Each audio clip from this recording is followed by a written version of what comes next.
Sœur Mariana avait 72 ans lorsqu'elle a brisé 3 vies en 2 secondes, involontairement.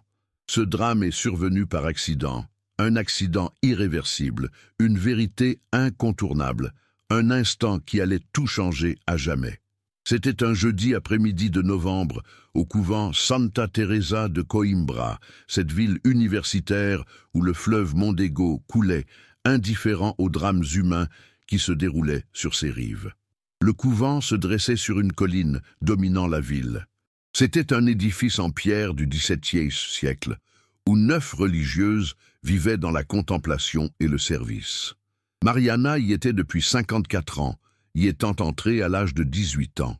Seconde de la mère supérieure, elle était chargée du maintien de l'ordre, du respect des règles et de la discipline.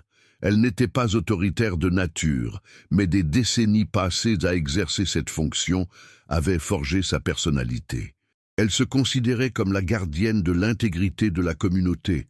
La communauté comprenait non seulement des religieuses, mais aussi le père Miguel, aumônier de la paroisse voisine, qui célébrait la messe quotidienne au couvent.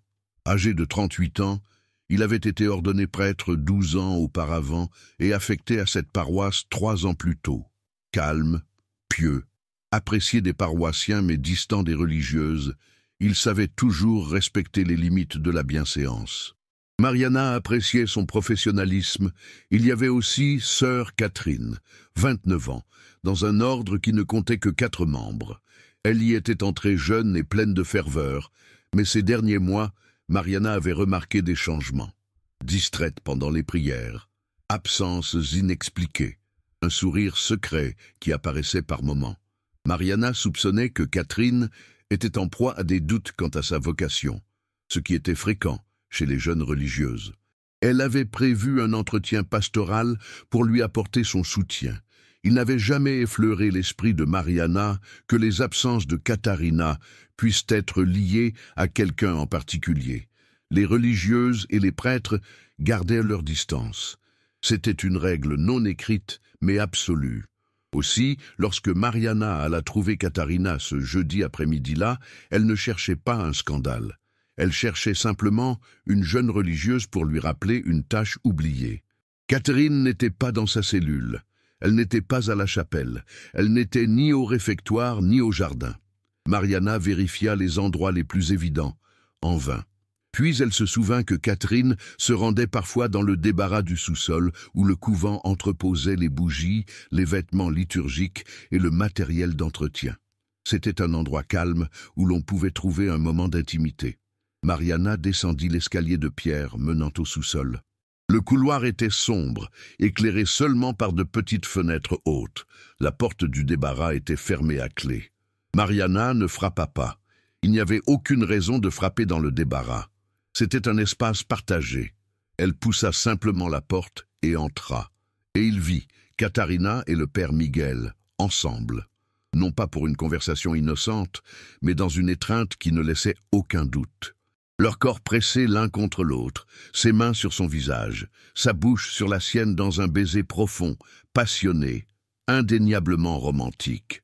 Ils n'ont pas tout de suite entendu la porte s'ouvrir. Ils étaient complètement absorbés l'un par l'autre. Mariana se figea. Pendant une fraction de seconde, son cerveau refusa de comprendre ce qu'elle voyait.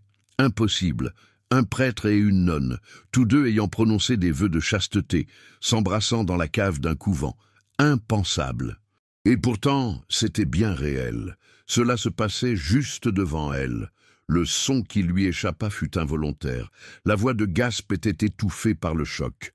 Katharina et Miguel se séparèrent violemment. Ils se tournèrent simultanément vers la porte. Ils virent Mariana qui se tenait là, et un silence pesant s'abattit sur eux. Un silence pesant s'installa, qui parut une éternité, mais ne dura probablement que 5 secondes. Le silence était éloquent. La culpabilité se lisait sur le visage de Katharina. L'horreur sur celui de Miguel. La stupeur figée sur celui de Mariana. Aucune explication n'était possible, aucune excuse n'était valable. La vérité était à nu, brutale et destructrice. C'est Mariana qui rompit le silence. Un seul mot. Mais un mot chargé du poids de 54 années, d'une dévotion indignée, comment? Ce n'était pas vraiment une question. C'était une accusation, un cri de désespoir, une incompréhension totale. Comment ont-ils pu? Comment ont-ils osé? Comment ont-ils pu trahir Dieu, l'ordre établi, l'Église, tout ce qu'ils avaient juré de protéger? Katharina se mit aussitôt à pleurer. Elle essaya de parler, mais les mots ne sortaient pas. Miguel fit un pas vers Mariana, la main tendue dans un geste suppliant. Il prononça son nom. « Sœur Mariana ?» Mais elle recula, comme si son contact pouvait la souiller. Elle lui ordonna de ne pas s'approcher. Sa voix tremblait, mais était ferme. Il leur a dit d'aller immédiatement voir la mère supérieure, qu'elle ferait un rapport sur ce qu'elle aurait vu, qu'aucune négociation n'était possible. Miguel a tenté de s'expliquer. Il a dit qu'il savait qu'il avait tort, mais qu'ils s'aimaient, qu'ils avaient lutté contre leurs sentiments pendant des mois, qu'ils avaient finalement cédé, qu'ils comptaient rompre leurs vœux. Ils avaient juste besoin de temps pour se préparer. Mariana affirma qu'il n'y avait plus de temps, qu'un instant de péché ne laissait aucune place à la préparation, qu'elles avaient rompu leurs vœux sacrés. Les conséquences étaient immédiates. Katharina plaida. Elle reconnut leur faiblesse, mais assura la sincérité de leurs sentiments, qu'elles n'agissaient pas à la légère, qu'elles s'aimaient véritablement, qu'elles méritaient de quitter la vie religieuse avec dignité. Mariana sentit une colère glaciale remplacer le choc initial. Elle déclara que la dignité avait été perdue dès l'instant où ils s'étaient embrassés furtivement dans la cave.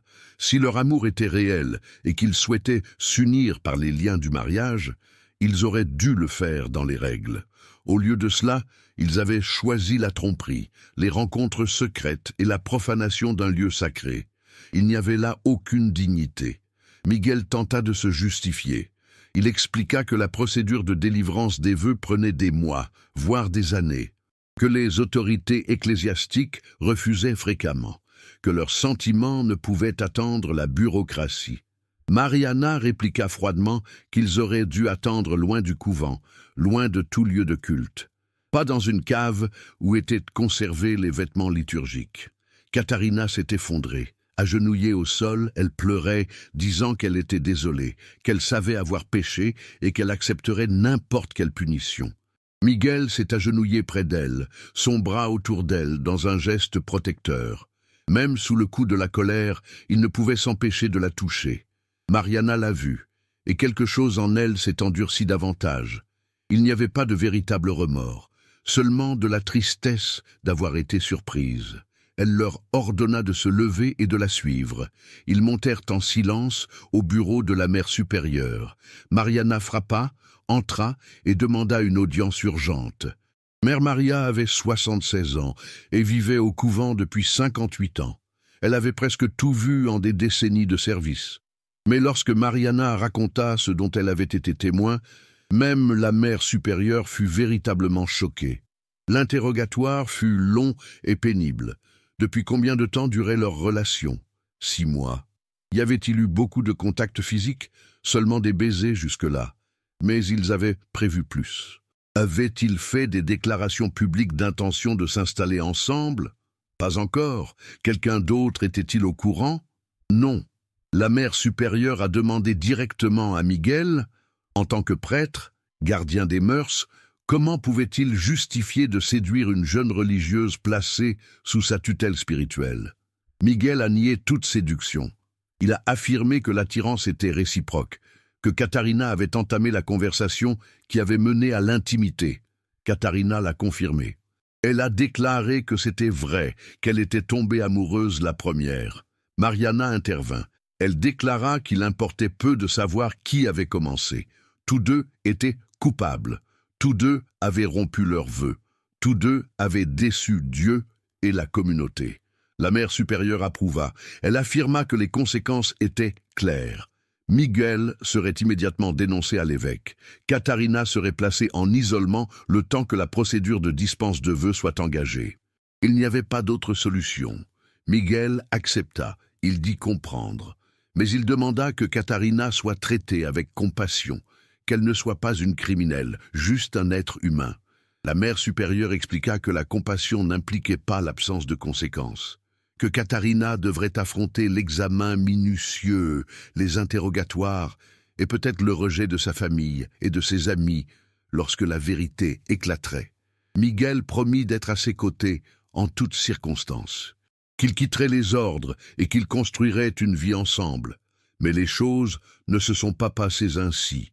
Les jours suivants, l'enquête progressant, une vérité plus complexe a émergé. Miguel a été convoqué par l'évêque. Il a été interrogé non seulement sur Katharina, mais aussi sur sa conduite en général. D'autres prêtres ont été interrogés. Un schéma s'est dessiné. Miguel avait entretenu des amitiés étroites avec de jeunes femmes dans ses paroisses précédentes. Rien de prouvé jusque-là, mais suffisant pour justifier des mutations répétées. L'évêque conclut que Miguel n'était pas un homme passionné confronté à un choix difficile, mais un prédateur qui, par habitude, abusait de sa position pour s'en prendre à des femmes vulnérables. Il ne lui accorda aucune dispense et le destitua de ses fonctions sacerdotales pour inconduite. Mariana fut appelée à témoigner. Elle confirma ce qu'elle avait vu et ajouta des observations sur la manière dont Miguel avait manipulé la jeune et influençable Katharina. Katharina fut anéantie en apprenant la nouvelle. Elle insistait sur le fait que Miguel n'était pas un prédateur, qu'il l'aimait sincèrement. Mais lorsqu'elle tenta de le contacter, elle découvrit qu'il avait quitté Coimbra. Son numéro de portable était hors service. Ses courriels restèrent sans réponse. Il avait tout simplement disparu. Les semaines passèrent sans nouvelles. Katharina comprit peu à peu qu'elle avait été abandonnée. Mariana assista à la déchéance de Katharina sans compassion. Elle y voyait justice. Katharina avait rompu ses vœux, déçu l'ordre, provoqué un scandale. Elle méritait d'en subir les conséquences. Lorsque Katharina quitta finalement le couvent 3 mois plus tard, ce n'était pas pour retrouver Miguel, mais pour retourner chez ses parents, honteuse. Leur dernière conversation fut glaciale. Mariana dit qu'elle prierait pour l'âme de Katharina. Katharina répondit qu'elle ne voulait pas des prières d'une femme sans cœur. Miguel ne revint jamais. La rumeur courait qu'il était parti au Brésil et qu'il occupait un emploi laïque. Il ne chercha plus jamais à contacter Katharina. Il s'était servi d'elle tant que cela l'arrangeait, puis l'avait abandonnée dès que les choses se compliquèrent. Mariana se sentait vengée. Elle avait révélé la vérité. Elle avait protégé l'intégrité du couvent. Elle avait agi comme il se devait. Mais dans les mois qui suivirent, un événement étrange se produisit. Mariana commença à se poser des questions. Avait-elle vraiment bien agi? Elle avait dénoncé le péché, certes, mais sa motivation était-elle de protéger la communauté ou de juger sévèrement? Avait-elle fait preuve de compassion ou seulement de condamnation? Katharina était jeune, perdue. Elle avait commis une erreur. Mais une erreur méritait-elle d'être anéantie? 1 an plus tard, Mariana reçut une lettre de Katharina. Elle y disait reconstruire sa vie, avoir trouvé du travail, suivre une thérapie et surmonter le traumatisme. Katharina ne reprochait pas à Mariana d'avoir révélé la vérité, mais lui reprochait son manque de compassion par la suite. De l'avoir traitée comme un objet de honte et non comme une personne souffrante. De ne lui avoir jamais adressé un mot gentil ni un geste de soutien durant les terribles mois de l'enquête. La lettre se terminait ainsi. Catherine avait tiré une leçon douloureuse de cette expérience. L'Église prêchait l'amour, mais jugeait souvent. Les figures religieuses comme Mariana défendaient des règles avec plus de ferveur qu'elles ne protégeaient les âmes.